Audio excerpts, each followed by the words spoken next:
yeyo. Ça veut dire que moi, on a bien tout ça. Eh, on a perdre un joko. Du coup, là, il kelele. Bon, ça va 12 réponses exactes. Bref. Bobby, ni constant moutamba nga iba. Bon, écoute, tu vas iba, bon, iba tende.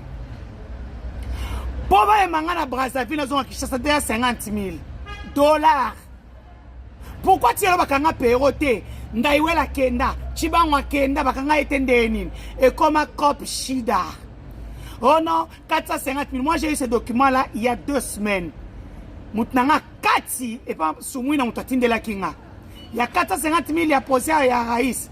J'avais déjà ça. Et ça, on a bongo. Il y a un homme qui a procès. Bon, on a avocat de la République, il y a 100 documents présents de la République. Il y a un document, il y a Mineta. Vous comprenez? Donc voilà. Donc au fait, hein, quand la justice est malade, donc le procureur est un agent de l'État, formé par l'État, payé par l'État. De commis, nous avons la instrumentalisation, il y a procès, net yanga. Maintenant, vous comprenez comment ça se passe. Donc, il y a poids lourd. Pour passer la procès, il y a 250 000, 500 000 et bima. 500 000, tout se retrouve dans le procès. Mais vous voulez dire, mituka, batou, et tout ça. Eh! On a un ministre Tonini Kakadeni du Socho Anelote. Donc, vous comprenez que la plupart des procès des politiciens sont instrumentalisés. Et puis, l'État bimisi. Il y a Kabila Beti po, Kabiliste basé belé. Belé moko. Na moi kade bando kokoni. Oh, Zadler. Oh, ceci. Non. Moutamba yepe foi ba ebi ke ozonga te. Il faut abeta pe aye, abeta ngo show.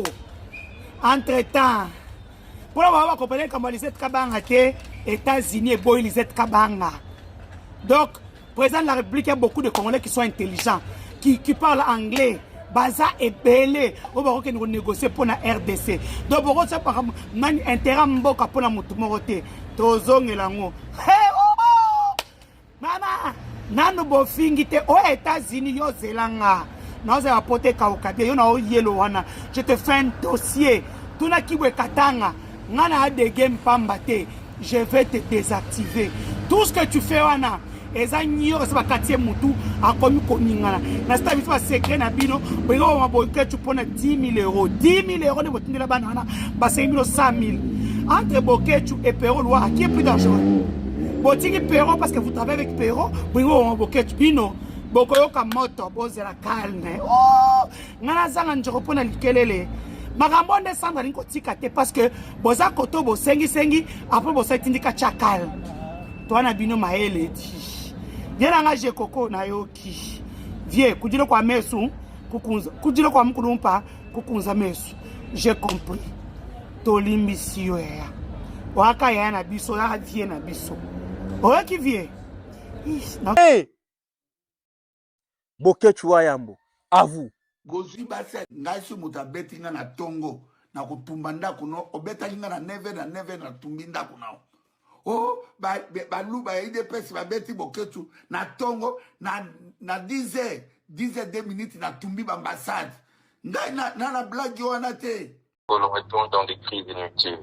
C'est ça. Avec lui, ça va? Exact.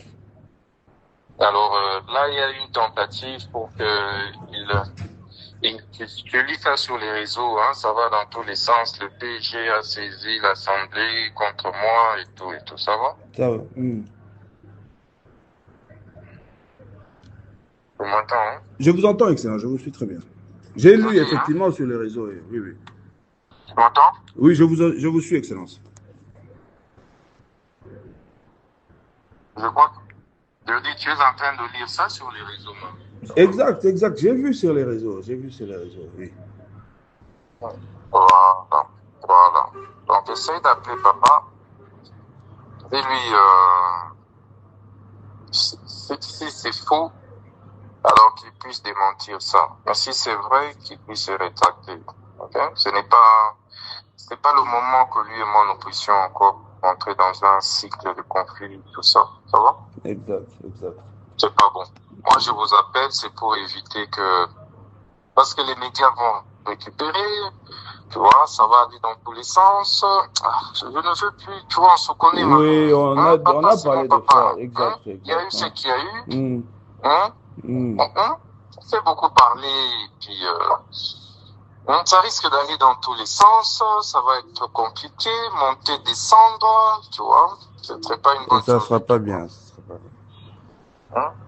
Ok, ça va. En tout cas, merci Excellence pour l'appel. Je vais essayer de discuter avec le vieux comme ça. Donc, je vais appeler. Vieux, on a déjà parlé, lui et moi. Hein? Et puis, comment les vieux ont dû saisir la DGM, ok? C'est ça qui m'a inquiété. Les vieux ont saisi la DGM contre 2-3 individus que je ne connais même pas. Ok? Et dans le contenu de la lettre, et sa lettre, les vieux avaient dû dire oh non, en complicité avec le ministre Constant Moutamba. C'est pas correct ça. Hein? Pourquoi les vieux agissent comme ça? Hein? Non, comme tu as dit, comme vous avez dit, hein, c'est ton papa, c'est notre papa. Donc je vais discuter avec le vieux comme ça. Je vais vous revenir, Excellence. J'ai vu ça aussi sur les réseaux. Tokoli, non? Tokoli, mon frère. Tozokola. Hein? Tokoli. Hein, mon frère. Hein? On a parlé plusieurs fois avec papa. Moi, ça me gêne maintenant. Tu vois, mais est-ce que tu n'as pas pris le soin de l'appeler, Excellence? Je l'ai appelé, on a longuement parlé. Tosoli Mingi, week-end passé. Mingi Penda. Azaina Boma, non? Azaina Boma, oui, effectivement. Azaina Boma. Oui, Nasopli na Mingi, via Azaina Boma, Belinga Likambote, Azunga. Pendant ce temps qui, en principe, il fallait tout le monde en a et l'eau. Mais dès qu'il y a qui une image na Facebook. Batinda inga makalemi donc lobela papa soki ye asali nano te atika biloko wana ça va aller dans tous les sens parce que ekosenga nga na mi défendre, tu comprends? C'est ça. Non, et Ochaba Makelele. Alors soki nga na mi défendre ekotia Makelele, ça ira dans tous les sens, ekozala camp ou en fait ça va encore créer des camps, tu vois? C'est ça. Et aussi, en tant que ministre, on a peine à agir, on a un acte mouko contre vieux, mais puis président d'abord départager, puis ça ira dans tous les sens. Tu as compris? En fait, les dossiers risquent d'être politisés pour rien. Pour rien. Et ça va par rapport à la dossier, on a réseau, on a banini, tout ça, on n'en a pas besoin. Il n'y a pas de souci, mon frère. En tout cas, je vais vérifier comme ça. Il y a un rapport avec le Sewana, non? Mais ça qui va bêtise. Pas bêtise. Ben la vieux sikoyo. Ben la vieux. Ben la même. Moi, nazolo, balingi na eba problème. Nazoko yande toko ya lisu na ba bêtise ya nini ya kala. Tu vois? Bon, ça me gêne. Ils ont gêné quoi, tu vois.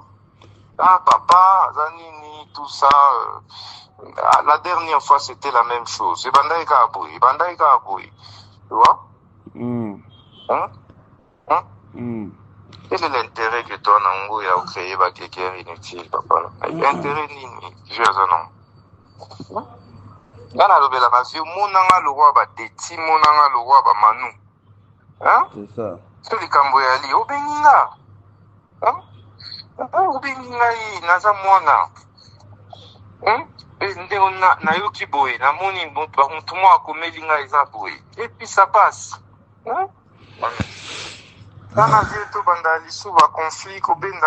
Est-ce que c'est normal? Non, c'est pas normal, mon frère. C'est pas normal. C'est pas normal. En tout cas, na Solana, papa, comme ça. On aurait lancé dès que je discute avec le vieux. On aurait lancé. Mais moi je pense que c'est ça. Je n'ai pas au Bengaï. Bon, peut-être n'ai pas Kepe Kalemi. Sur Zongi, comme tu es au lobby. Mongo o bazoloba. Nakuta mbongo wana. Ça fait une année na touché na mbongo wana te. Ça fait une année. Bango baïba 17 millions de dollars na mbongo wana. Baïba combien? 17 millions. Baïba combien? 17 millions. Baba kanga bango. Ami protéger entre bango. Baba nakina nukoloba. Ministre a détourné 39 millions. Bango moko comité a détourné 29 millions. Bango moko comité non, ils ont 19 millions. Bango moko comité 9 millions. Si bango moko a détourné le côté. Quand on a prison, ils ont mabe. Na respecter procédure et agré. Tata Moko.